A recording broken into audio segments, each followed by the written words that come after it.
आपने अक्सर सुना होगा कि sciatica के दर्द के लिए लोग फिजियोथेरेपिस्ट या योगा की मदद लेते हैं और इनकी मदद से काफी लोग बिना सर्जरी के भी sciatica को ठीक कर लेते हैं। आज के वीडियो में हम डिस्कस करेंगे कि कैसे हम दोनों टेक्निक्स का सहारा लेके sciatica के पेन को कंट्रोल कर सकते हैं और ख्याल रख सकते हैं कि वो दर्द दोबारा वापस ना आए।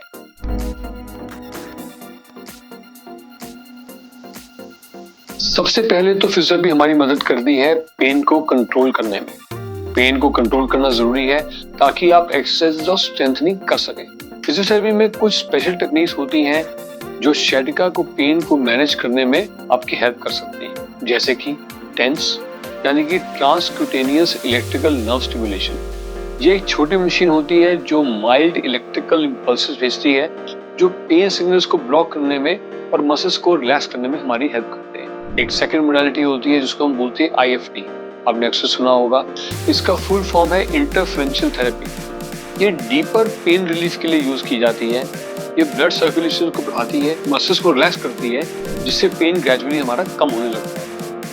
और थर्ड मोडालिटी जिसे अक्सर यूज किया जाता है वो है SWD, जिसका फुल फॉर्म है शॉर्ट वेव डायथेरेपी। ये एक हीट थेरेपी है जो डीप टिश्यूज तक गर्माहट को पहुंचाती है, जिससे स्टिफनेस और जो मसल स्पैज़म्स हैं वो रिड्यूस होते हैं। और आखिर में अल्ट्रासाउंड थेरेपी का भी इस्तेमाल किया जाता है जो एक मसाज की तरह काम करता है, माइक्रो मसाज का इफेक्ट करता है ताकि वहाँ की स्वेलिंग और इन्फ्लेमेशन को कम कर सके और वहाँ के जो इन्फ्लेमेटरी मार्कर्स हैं उनको हम वहाँ से वॉश आउट कर सकें।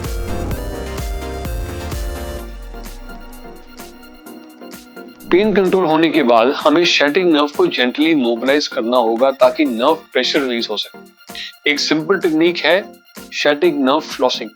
ख्याल रखें कि sciatic नर्व फ्लॉसिंग में बेसिकली हमारी नर्व की फ्लेक्सिबिलिटी को बढ़ाना है और उसकी इरिटेशन को कम करना है।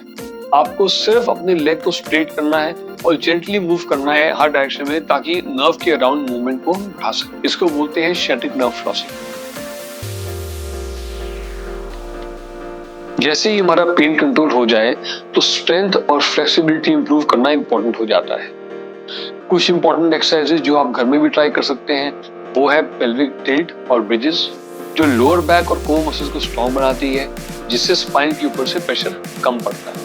ये हेल्प करती है कोर स्टेबिलिटी में। सेकंड सेट ऑफ एक्सरसाइजेज है लंबर मोबिलिटी के लिए, जिसमें कि कैट काउ स्ट्रेच या नी टू चेस्ट स्ट्रेच शामिल है, जिससे कि लोअर बैक हमारा फ्लेक्सिबल रहता है और स्टिफनेस कम होती है। उसके अलावा हैमस्ट्रिंग्स या ग्लूट के स्ट्रेचेस, ये सब भी हमारी टाइटनेस को कम करते हैं, जिससे कि sciatica का पेन कम हो सकता है।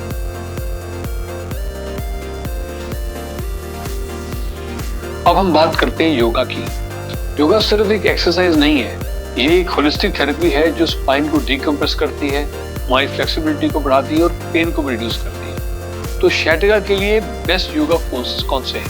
पहला पोज है वन आसन, चाइल्ड्स पोज। इस पोज से लोअर बैक रिलैक्स होती है और स्पाइन स्ट्रेच होती है। सेकंड आसन है कोबरा पोज, जिसको हम भुजंग आसन भी कहते हैं। अगर आपका sciatica हर्निएटेड डिस्क की वजह से हो रहा है तो ये पोज लंबर एक्सटेंशन प्रोवाइड करता है जो डिस्क के प्रेशर को रिड्यूस करता है। इसमें आप उल्टा लेटिए और कोशिश करें कि कमर को वही रखते हुए अपने अपर बॉडी को ऊपर उठाएं, तो इससे नर्व्स के ऊपर से जो प्रेशर है वो कम होगी। हर्निएटेड डिस्क भी कुछ लोगों में अंदर चली जाती है।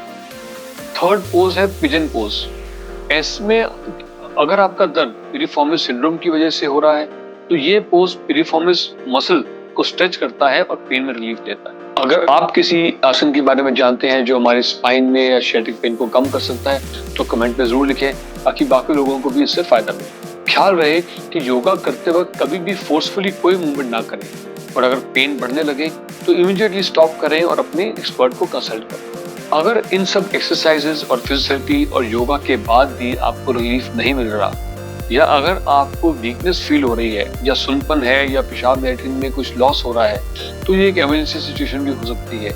ऐसे केसेस में तुरंत अपने स्पाइन स्पेशलिस्ट को कंसल्ट करें। तो आज हमने देखा कि sciatica के पेन को कैसे फिजियोथेरेपी और योगा की कॉम्बिनेशन से मैनेज किया जा सकता है।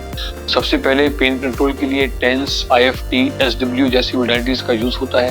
फिर नर्व मोबिलाइजेशन और स्ट्रेंथनिंग एक्सरसाइज का रोल आता है। साथ ही योगा पोजेस से फ्लेक्सिबिलिटी और मसल रिलैक्सेशन होते हैं, जिससे कि पेन में हमें आराम मिलता है। अगर ये वीडियो आपको हेल्पफुल लगा तो इसे लाइक जरूर करें और शेयर करें और अगर आपको कोई क्वेश्चंस हैं तो कमेंट में आप बता सकते हैं। स्पाइन और sciatica से जुड़ी और भी यूजफुल वीडियोस के लिए आप हमारे चैनल को सब्सक्राइब करें। मैं मिलता हूं आपके अगले वीडियो में, तब तक आप अपने हेल्थ का ख्याल रखें।